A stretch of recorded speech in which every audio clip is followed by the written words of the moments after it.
Okay, I'm just going to put it out there. If you can separate that white from that black, you have electricity. Well, that's what we did.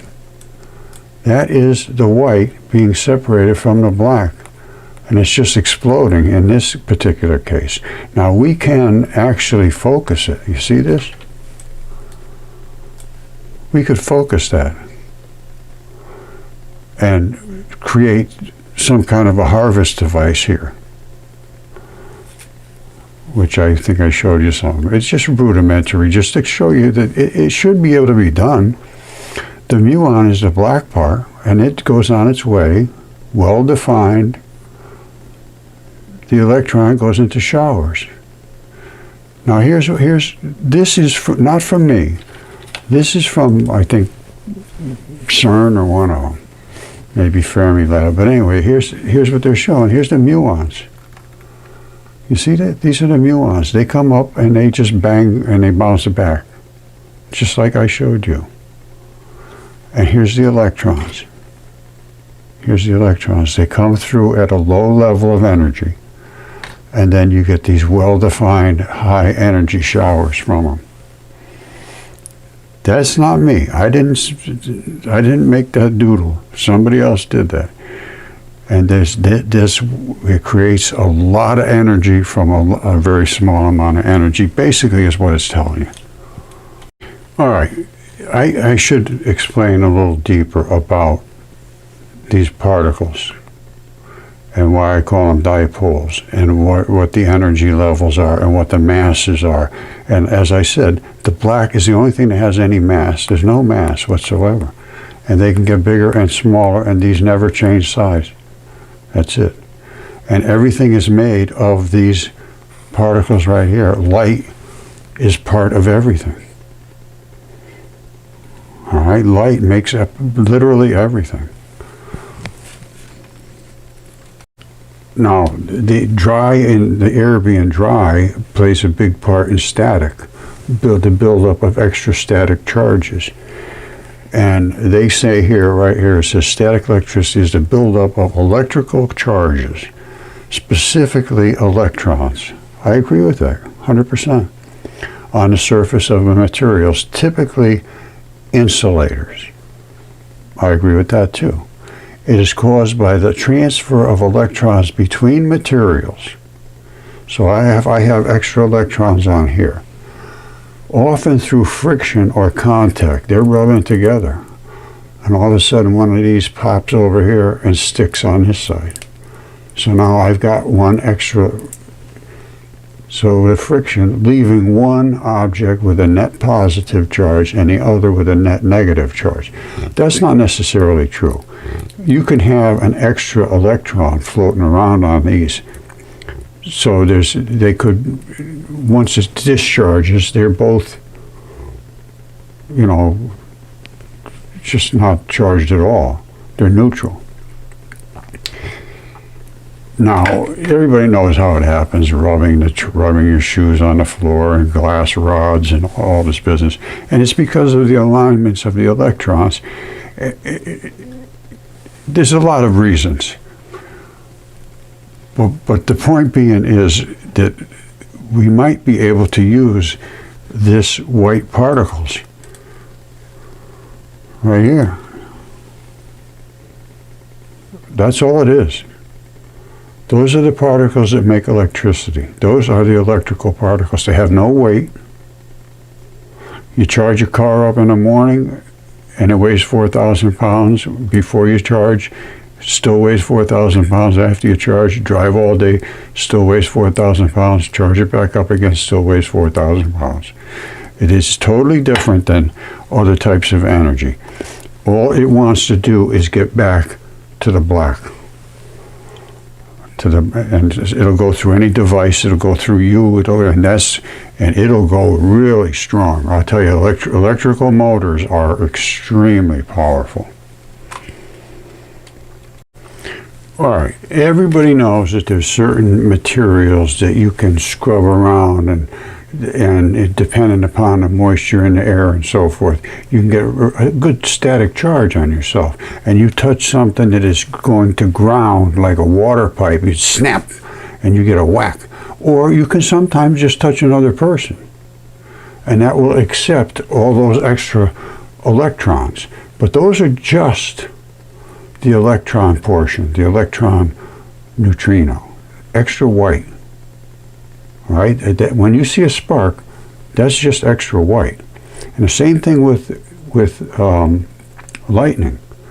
You see, to ground, it always wants to get to ground. Ground has to have a lot more extra black particles, because the white always wants to get to ground. Static, right to ground. Lightning, right to ground. There's electricity, you pull a cord out, go right to ground. It wants to be grounded. So that's where seems to be the majority of the dark particles is in the ground. All right. I originally had two concepts of a proton. I'll show you what the light looks like and a dipole electrons in a second. But this was one possibility. And then I thought this might be the other, where there was layers in between the blue, the green, and the red, which basically makes up the spectrum of what you can see in the experiments we did anyway. And the closer to the source, the center, the tighter it's held. And the tighter it's held, the more energy it's going to take to rip it off of there. So you're going to be way up here in the blue spectrum. As you get out to the green, you're down here. You don't have to, not quite so hard, but you can rip it off. When you get to the red, it's sort of floating around. You can rip them off easy. So the red is the low energy side of these spectrums. Now, I believe there's 1840s or somewhere around there. And the only thing that exists in the entire universe is these two, the white and the black. And the black is dark matter. That's what they've been looking for. It's part of light. It's part of everything. These are the two particles, electrons and muons. So let's forget about those. They hook together, and they call them gluons. Well, I call them dipole electrons. There's the electron. That's going to do a lot. The electrical work. It's going to do some electrical stuff, and that's the muon that goes along with it to push it and so forth. In light, you have two of these back to back. This is basically heat. That can move in and out of things to warm them up, depending upon what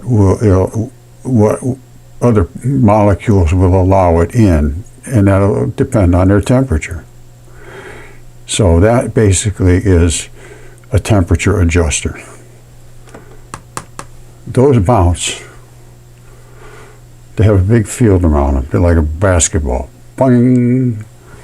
And when we saw ours bounce, they bounced way out here because they thought they just hit a wall, because that energy was coming back. Look at how far back that energy comes. You see it back there?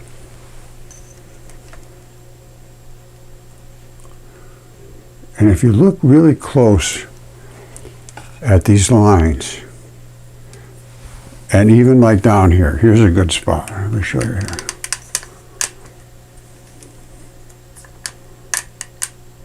All right, this whole area here,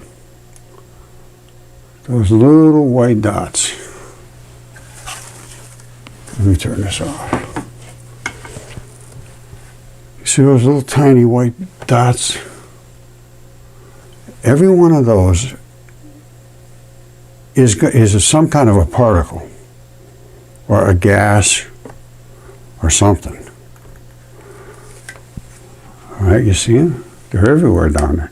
And they're just being excited just perfect so we can see them right at this spot. All in this area. They're everywhere. Ahead of that is just a major, major, major explosion, which is at the Venturi. So everything within this range here is just,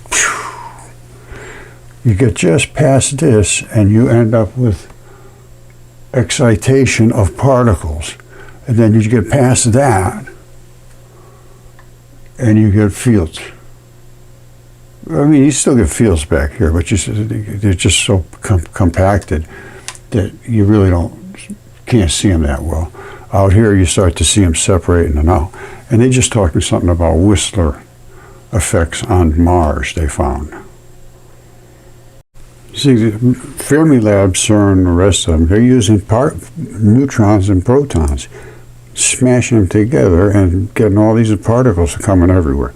We're down with the light. We're down the tiniest particles. They have found the same particles we found. But in addition, they have all these big jobbers laying around X's, and they got all kinds of things. They call it a particle zoo, and it is because they really can't determine anything. But they have found, this is right from Fermilab, they found the same exact particles that we found. Identical, no difference, and they react exactly the same. Has all the mass, can't see it except for the glowy ridge around it. This one gets big, gets small. There it is right there. There it is. Those are photons. And then the photons can split, as you can see, into their component parts, into muons and electron showers. And I don't see why we can't get any free energy if we could all get tapped right into there. And then just take a little bit of it and keep the laser running. And I don't see, this is, I don't know. I've often thought that this should work. But it's not something I can do. I'm not sure I showed you this yet, but this is light spinning. Light spins like that. It spins like this, and the little particle is right at the tip.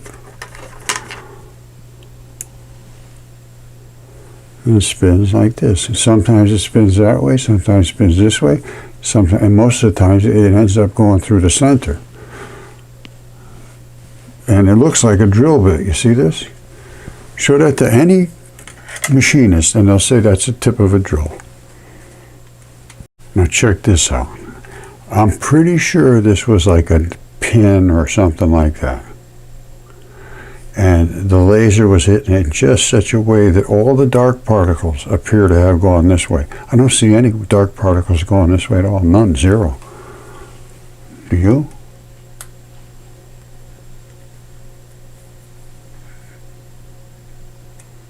I don't see any at all. I see a lot of interference patterns, which they would call interference patterns. These are like ripple effects on this side only, not on this side. You see this? It's totally different. If you really look at it, it's totally different. These are, you see all these? And then on this side, you see none of that, not a single one. But what do you see on that side? You see the black, you see spritzes of white, which you do see spritzes of white here too, yes you do. And you see some black particles coming out of here, and you see like just a foam. But here you see these clearly defined lines. Two completely different things going on there. Now, I'm almost certain this light was coming this way and hitting. And the major stuff went that way. And just the vibration went this way. Basically, that's the way I'm seeing it. This is some kind of vibratory, and this is where all of the matter went. Whenever you see the black, that's the matter. It's muons and it's matter. This has no matter to speak of. It's just energy. All right, there's not a whole big discussion to have about this. These are what photons are. And you can see them in the green, and you can see them here in the red. Same particles. Identical same particles, only one of them is more energetic, and it is the green one. And then the blue one is so energetic you really can't do much with it. But here is the green and the red at the same time. And you can see the green is, you see how the green's reconcussing way out here? It had to push through the disturbance that the red was making here a little bit. And it came through here like hot. And it actually made these ones tumble. They normally never tumble. They spin this way according to the axis of the Earth. And that's why they call them upspin and downspin. This time they're tumbling. See if you can see that. Hold on. You see how they're tumbling around in a circle? That doesn't happen. That only happens because the green is pushing it. Its fields are pushing the other one. So is the green going faster? Or is it just spinning faster? I know it's spinning faster, but is it actually moving faster forward? That I can't say. But the red is being just pushed out of the way now. And these are the particles, the same particles. This one came from somebody else, not Rod, and it's not quite as refined as what Rod was showing, but it's enough so you can fully see what's going on. I think this was from Fabian over in France. All right, so you know these are the exact identical particles, and they do the exact same thing that they say at Fermilab.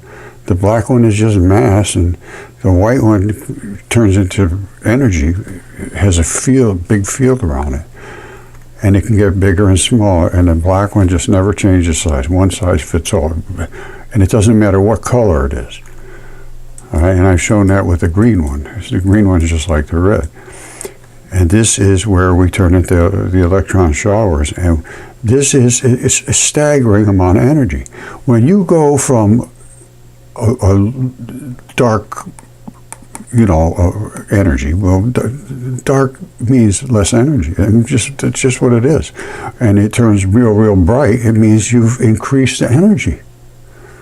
And in this case, it's increased from almost the blackness up to, looks like an atomic bomb went off.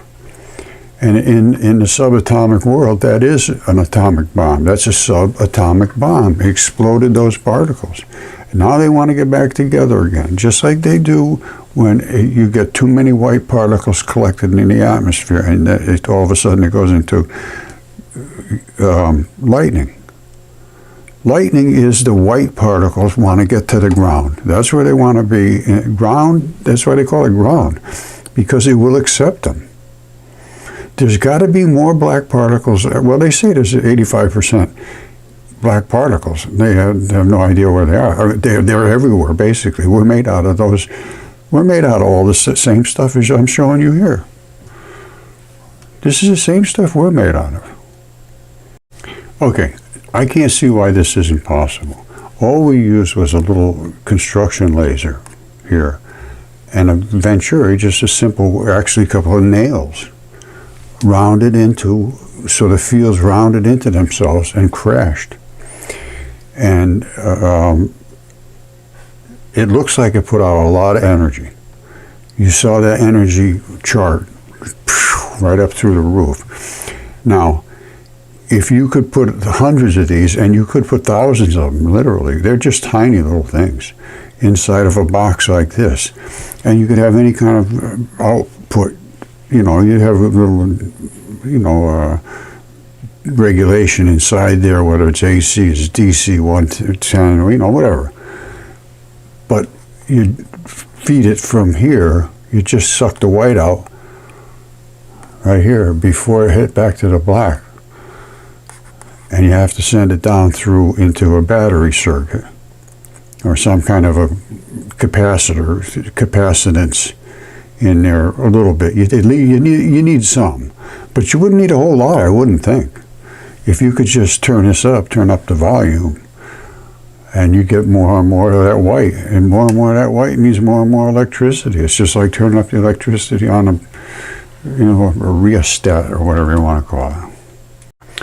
All right, just so you understand, this is the physics of an electron shower. That's why they say if you can do electron showers, you can get unlimited energy. These are the showers, and the number of them, and the energy of them. And they're just coming in, there's just, there's no energy to speak of at all until they hit that Venturi, and then when they're completely separated, the energy, which is the U, goes through the roof. Now here's the number of the particles, the electrons, right? When they're coming in, there's no real energy to speak of. And then they get a little bit of energy here just before they go up, and then that's the number of them in the shower. Goes right up through the roof, and so does the energy. All right, so here's what we're working with. Is light. Just light. That's a photon. And here's what it looks like in its energy and its color levels. This is black surrounded by a fuzzy edge. And here's the white, and it gets bigger and brighter as it goes and pushes more forward. It's pushing through those little white particles there. I don't know if you can see them or not. But as it's going forward, this will gain energy, and then will flip, and then the top one will come to the front. Same particles that they found at CERN, and this is right directly from Fermilab. They do exactly what they say they do. And here we have them captured, accelerating, splitting from the black and the white split, and they come back together over here. This is not my stuff. This is from Fermilab, I believe. The muon neutrino is the black part. The electron neutrino is the white part. The white part goes into showers, and the black part goes sterile. And here they are right there. That's the particles. Now, if we can pick up on that sterile white particles, we may be able to get free energy. Because in my mind, that's the only thing the electricity is free electron neutrinos. Not just the dipoles. The dipoles together do not make electricity. Right? Dipoles together make just things. And they can be heat. You can move in and out with heat as just a dipole, just the black and white together. But electricity all by itself is just the white part. That's what electricity is. All right, so I think I've shown you that light starts off like that, and we accelerated it to a crazy speed like that. It ends up turning into muon neutrinos and electron neutrinos. You see this muon neutrino? That's the black one. Electron neutrino, that's the white one. When they hit the water, the muon just goes on by its way. It doesn't get smaller, doesn't get bigger. It's dark matter. And it's also connected to the particle that we call light. And the light hits here and shatters into all these cones, electron showers. So the muon neutrino and electron neutrino are together normally. But when they hit this Venturi, the black ones can't get through, so they just separate out. You see it? The black ones are just all over here. Just the white's going through there. And on the other side, the black ones just seem to somehow be there to connect up with the white. Now, the only thing I can figure is there's a lot more black particles sort of floating around, because I know you can separate them. We did separate them. That the black is separated from the white, so there's no question they can be separated. And the white is literally electricity, static, lightning, and all it wants to do is get to ground, right to ground. So electricity is the white part. It wants to get back to the black part. In a car and in handheld devices and so forth, it's got a floating ground. It goes back to itself, more or less. Now, this is fission. That's fission, and that's fusion. And that is electron showers. It can't be denied, as far in my mind. Should be looked into. It's been 10 years. All right, I'm going to trim this down to make it very simple. This is Cherenkov radiation. They use water, heavy water, so that when in the nuclear power plants, it sucks up those heavy particles, and you get a blue glow from it. Now, what is the physical mechanism? It says here, when the particle travels faster than the speed of light in that medium, so whatever medium it's in. Now, in the power plants, it's in water, so it's a different medium. It really slows it down.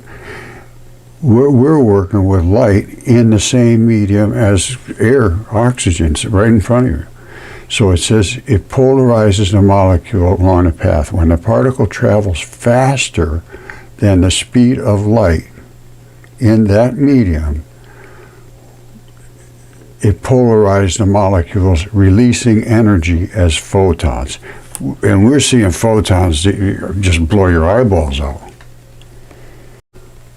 Okay, this is that light wave that we just saw. And the particle, it leads the wave. And it has a field surrounding it. And normally it was this big. Well, now it's being sucked in so quick that it pulls itself right out of that wave. And right here, it gets smashing into a wall. And that wall is made by this explosion at the Venturi. You see all of these waves are showing up? They weren't there before. They're there, but you don't see them.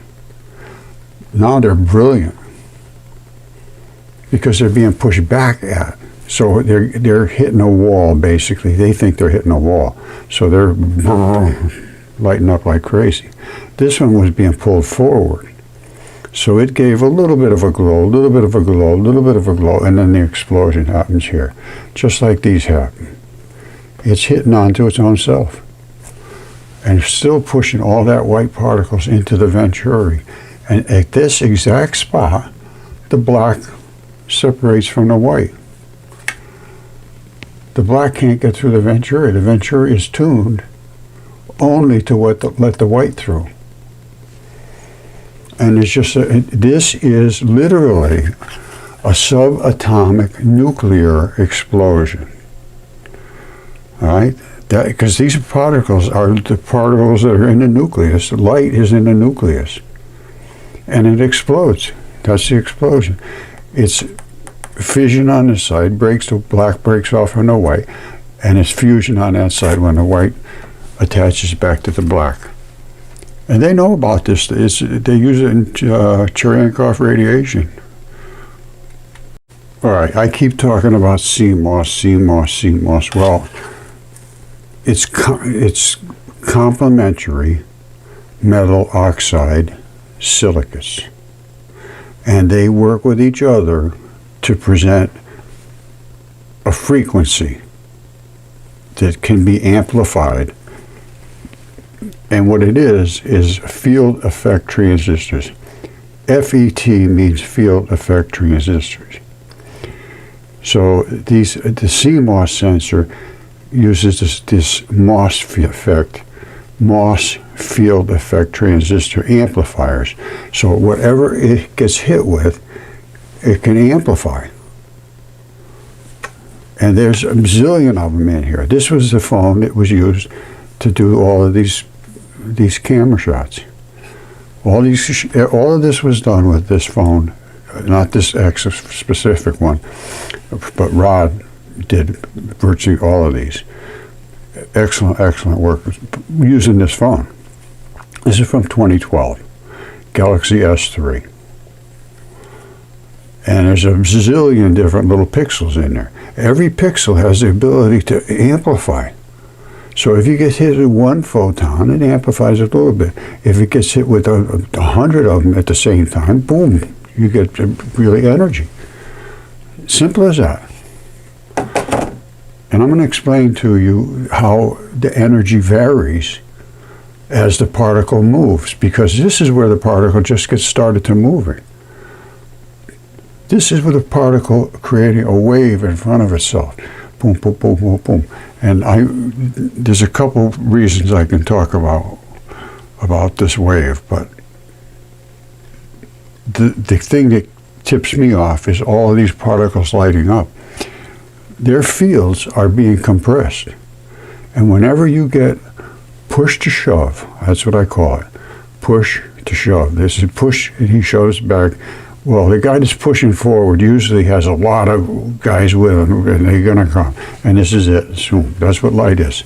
There's a whole batch of photons in here, I believe. I don't think that's just one single photon. However, it could be.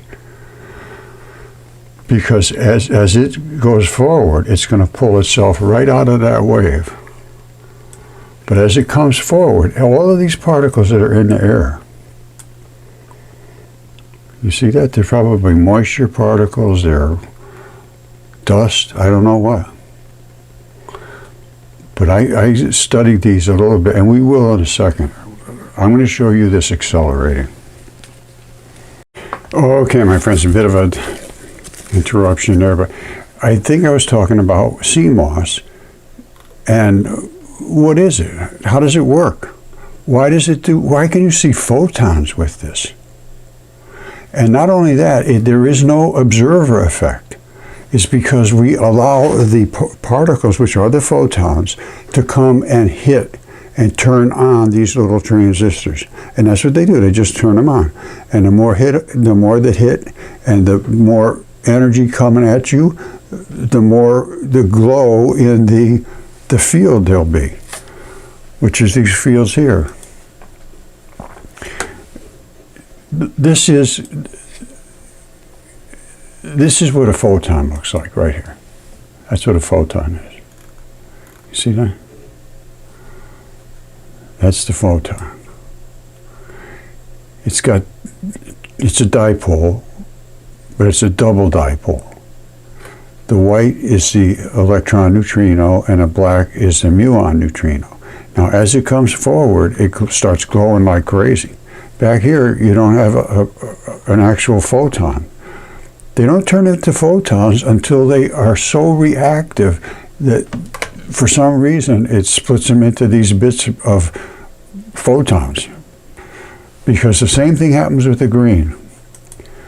Here's the green, the exact same particle. No difference whatsoever, but much faster, which gives it more energy. Mass is energy.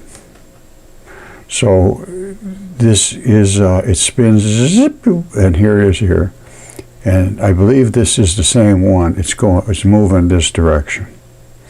And it's just getting real charged up right here.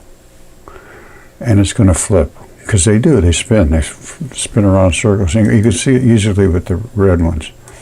You see the red ones spinning like this little corkscrew. And where you see this energy interacting here, getting brighter and brighter, that's the fields. When a field crushes another field, they brighten up. They just push and they give this glow. These are all different separate particles. And when you take a with the CMOS, you get, I don't know how many clicks at one time, but you get all that you're seeing, these are like different shots. It's stunning. And this goes back to 2012. These pictures are from this time, 2012, 2013. Here's the blue. And it's spinning like crazy. So these are all little blue particles. And here's light. Instead of flapping like a wave like this, it spins. That's the double slit experiment. And then they're spinning like this. And on the other, this is on a wall behind it. So as it comes through, most it goes straight through the center. And the other ones have like repulsion zones.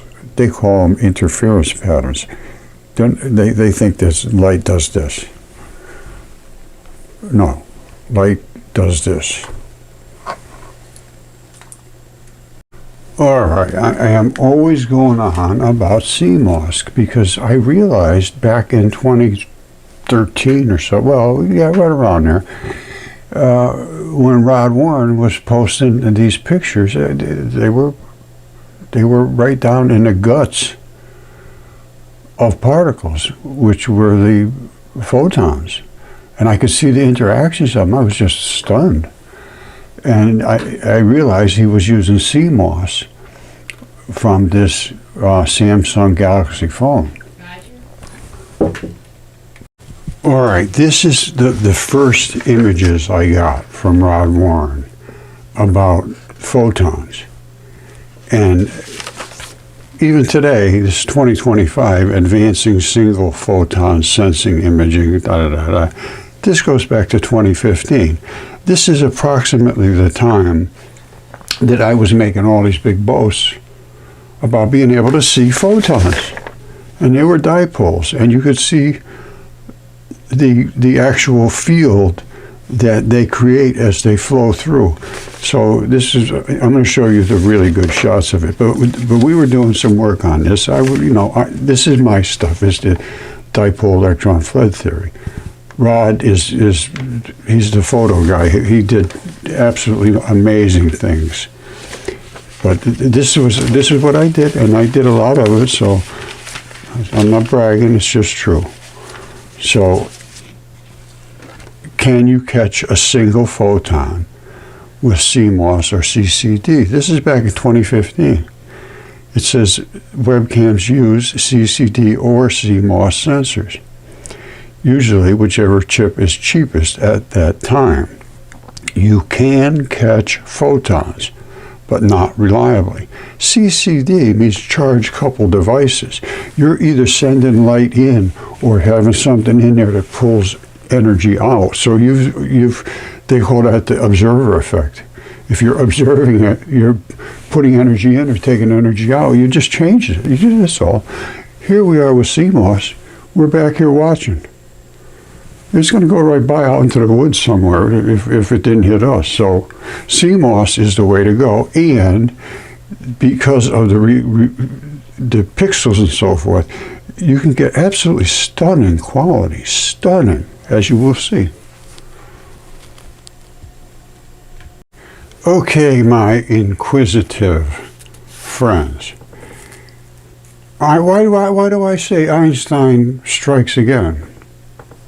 What is that supposed to mean?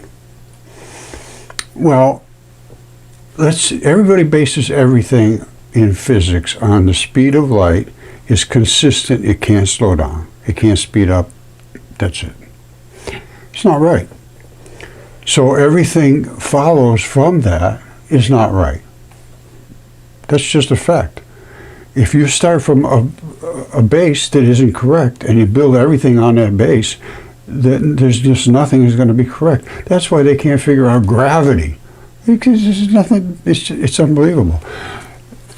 This I can show light is a particle, and I can show light can accelerate.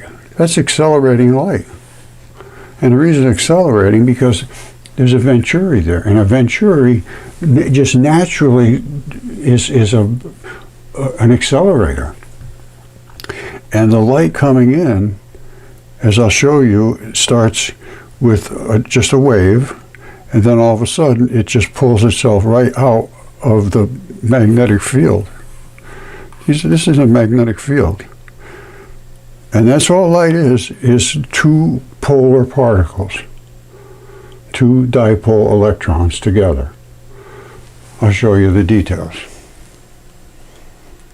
Not only that, this shows you that light is spinning, and it's spinning in this direction here, to the right as it goes that way.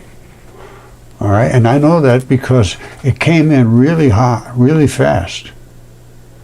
And then it started to open up a little, open, and it drifts to the left. If it drifts to the left, that means it's spinning to the right. And this is obviously slowing down quite a bit. This is how packed it was in the beginning, and here's how it's opening up. So that's obviously slowing down, and that's just in the air. That's nothing special. Nothing special about that whatsoever. But blue is very fast, and you can't even tell that there's two electron neutrinos in there. But you can when you know, at a certain point out here, it shows up. But these are all spinning electron trails, dipole electrons. This is some of the latest in technology to see the depth of the, you know, energy.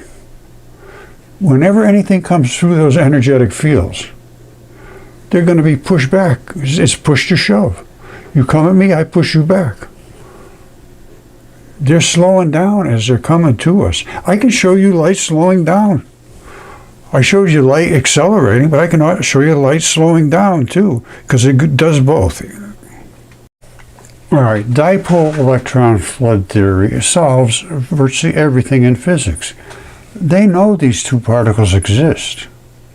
We see them in light. They see them just splattered from protons and neutrons smashing each other to bits. We can see these as light particles using CMOS. CMOS is just, it's incredible for you doing this. And we saw this 10 years ago, more than that, Rod Warren and I. And these are the same two particles that they see at Fermilab. The black one has a glowy edge around it, and the glowy one just glows. Here they are right there.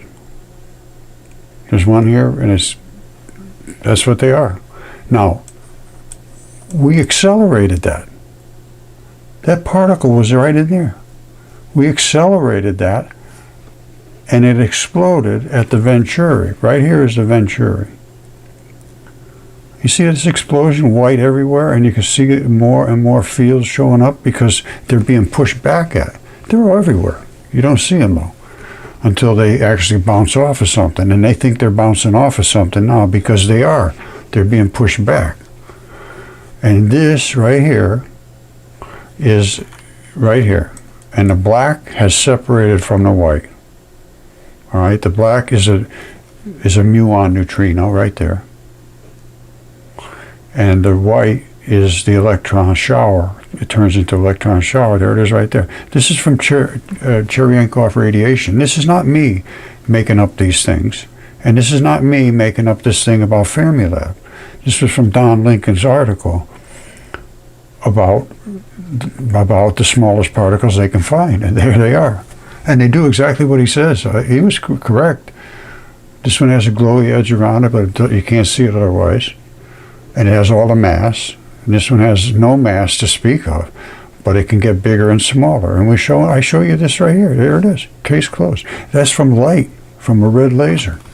So Einstein was completely wrong, and everything is based on the speed of light can't change. It's just not right. Okay, this is a little tough one. It says, does science point toward God? Is there any revelations that point toward God? And what would point toward God? What would be revealed? Would giant body parts in space from the heavenly wars and the dragons and all that stuff? That would point toward God. Can science show this? I think it can. Can science show that Einstein is wrong? Now that we have CMOS, which is complementary metal oxide silicates that can actually see the particles, and I will show you that light slows down, speeds up, and that's what's causing the redshift. It's not because of the expansion from a big bang of nothing. See, now the scientists are saying, oh, well, if it all expanded from one little spot, if we rewind it, we get to that spot. It's, you know, where'd the spot come from? Everything points towards God, but who is God and what is God? Would God even know where he came from? I don't know. I don't know how it is, you know, I think they asked him, he said, I am the am, I am. I just am, that's it, case closed. Now, this is science pointing towards God. Well, yes, because they just sent out a spaceship and it grabbed a chunk of asteroid Bennu, brought it back to Earth, and it is biological. So I would say that points towards the battles in the heavens and more towards the God part than just, you know, these are gigantic body parts in space. I'll show you. Okay, I think most people understand the redshift, but you have to fully understand it. This is the spectrum. Both sides are the same. Basically this, the same thing as this. And depends on how fast the frequency is, what color you get. Now, this started out this way here, at this height, and it shifted more towards the red, and all of these different absorption lines shifted. An absorption line means there's a molecule there that absorbs that frequency of light. But here, it's just a full light. Here, it's shifted. And they say, oh, it's got to be pulling away. No, it's slowing down. They're calling it the cosmological redshift caused by the universe expanding. The universe isn't expanding necessarily. But if it is, it's expanding from every part of our globe. So that would mean we're the center of the universe. It's just not, it doesn't make sense. Okay. It's very simple.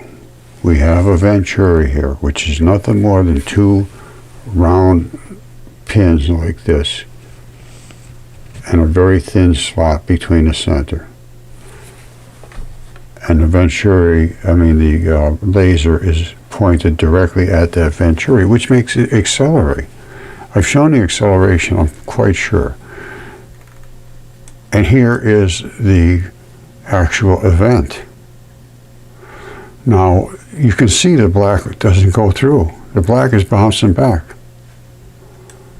You see it? The black is bouncing back. The white is just getting an enormous, huge amount of energy, and more and more and more as it comes out here. All right, that's quite obvious. Now, let me show you what CERN, I think it's CERN, shows the exact same thing. They're showing electrons coming through in a very low energy, and then coming up higher and higher and higher, low energy showers, this very low. High energy showers, they get bigger and bigger and bigger as they get more. Well, what happens to the muons, the black particles? Well, they bounce off. Right? Muons have earlier shower maximum. They're out here they bang and they bounce off. These squeak through and they go crazy. And that's what gives us all that huge amount of energy. Those are huge. It says high energy showers. High energy showers. Large shower cones created. Yes. Muons bounce off? Yes. Can I show that? Yes. Is this it happening? Yes. Is this what CERN and Fermilab say? Yes. Is it the same thing that I'm saying? Absolutely. Yes. Same particles.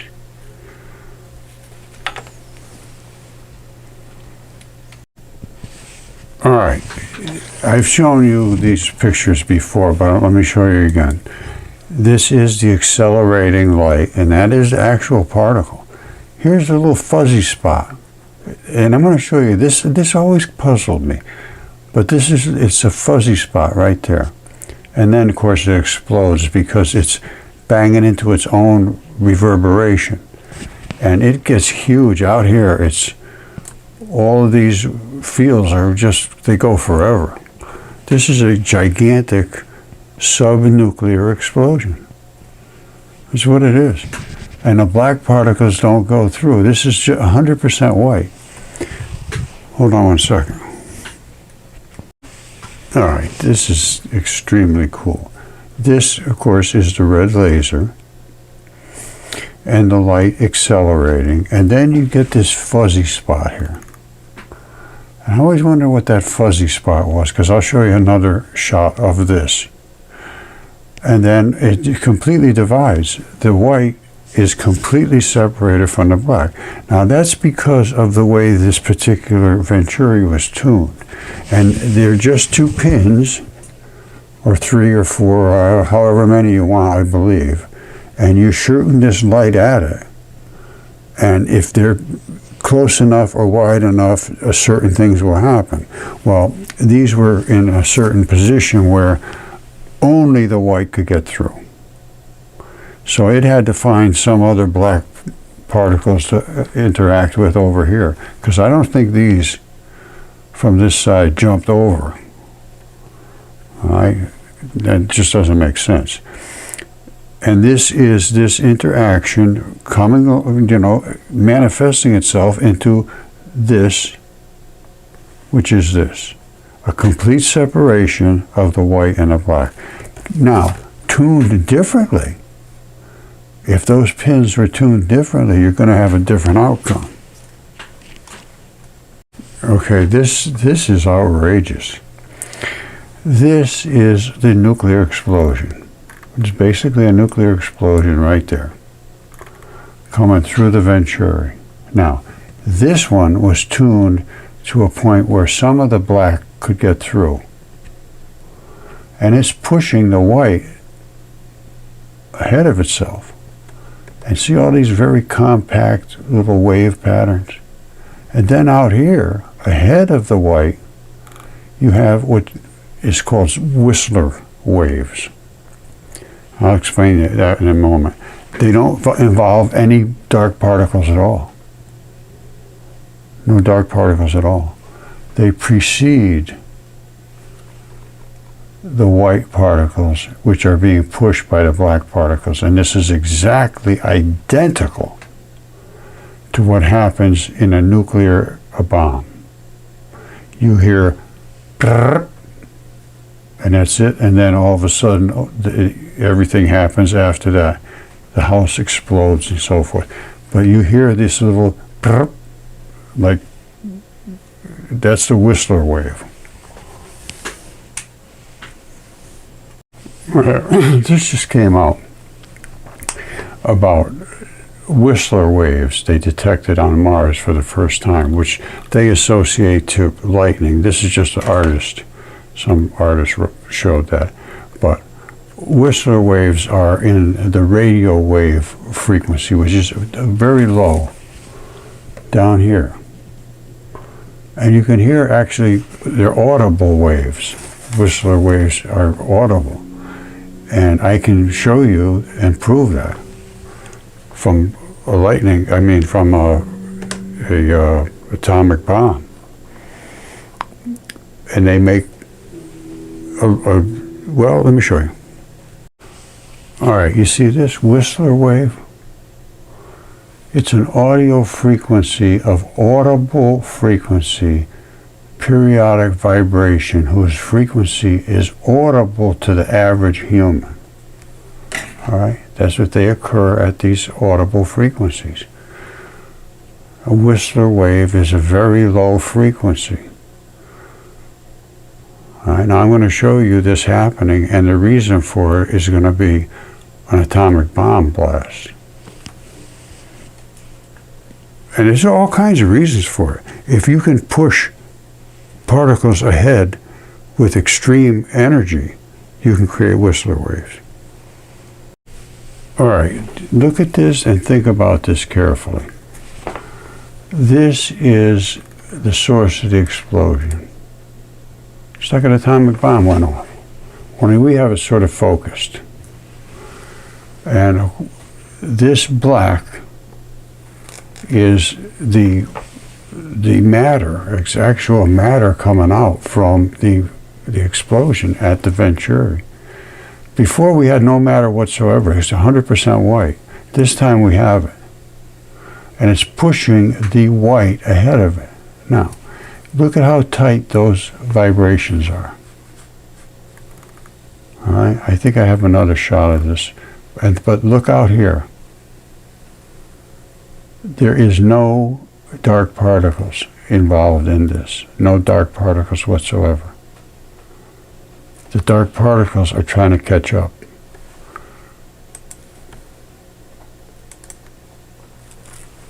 All right, this is the same shot, only a little tighter. All right, see the dark particles are coming through with the white ones and primarily pushing the white ones ahead of them. But with all of that little frequency. Frequency is the key here. And you see this little band of almost nothing. Is very strange stuff I see when I look at these things. And then there's the dark matter. And then the white glowy stuff is ahead of it, which is glowing because it's pushing through all the fields that are in front. And it's creating these Whistler waves, which are in the audible range. You can hear them. And I can prove this because I'm going to, here's what we're going to do. Are you ready? Get ready for this. I'm going to show you a house, or actually not a house, but it's just an explosion, a nuclear explosion going off way away in the desert. And we're going to see it come up like this, and we're going to hear, and that's it for about 30 seconds, and then all of a sudden this will hit. But this comes first, and it comes way in front. You see this? It comes way out in front. But it's just audible. And I'm going to show you that right now. Okay, this is atom central, and it's the atomic blast from, checking during World War II and so forth. Now, they're going to blow out a house and all that. They had a bunch of equipment there first, and they set it all up, and they got all their sensors. They moved all the equipment out. They got a hardened enclosure. They're watching what happened as the blast took off. Now, this one doesn't have the Whistler waves, but you'll be able to see that the house just burnt up, and the next thing that happened is it knocked down. So the white hit first, which had no mass, just like vaporized, and then the black came. And I have it running extremely slow motion. So boom, there's the white. And look, it's just smoking. Just smoking. And here comes the black. Boom. So that's what happens in an atomic bomb. The white just smoked it off. All right, this was from a video I did a couple years ago about the sound wave mystery on Venus. They're finding these everywhere, is these Whistler waves. Now, the atomic bomb's going to go off, and you're going to hear, and then it'll take a little while before the shock wave hits us. Listen carefully. An atomic bomb blast is going to go off, but we're going to hear something strange before we hear the concussion. Listen to this.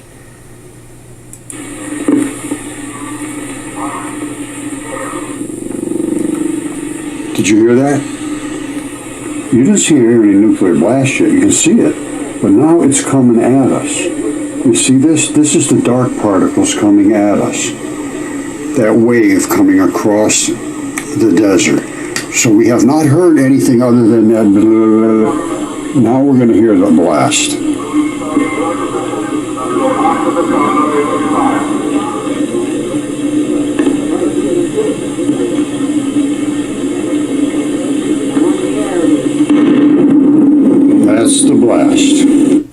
listen, remember we heard that ba-ba-boom. Now listen to what happens after that.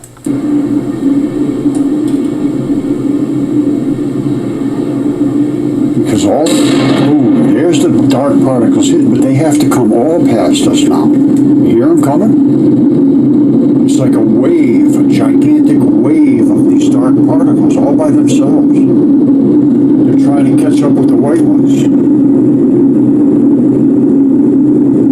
You hear that? That's just an amazing amount of motion. So I guess I'm going to leave it at this. Everything I've shown completely supports dipole electron flood theory, and it's the only theory that works. And they see these particles, they just don't realize what to make of them. So have a sterling day, my good friends.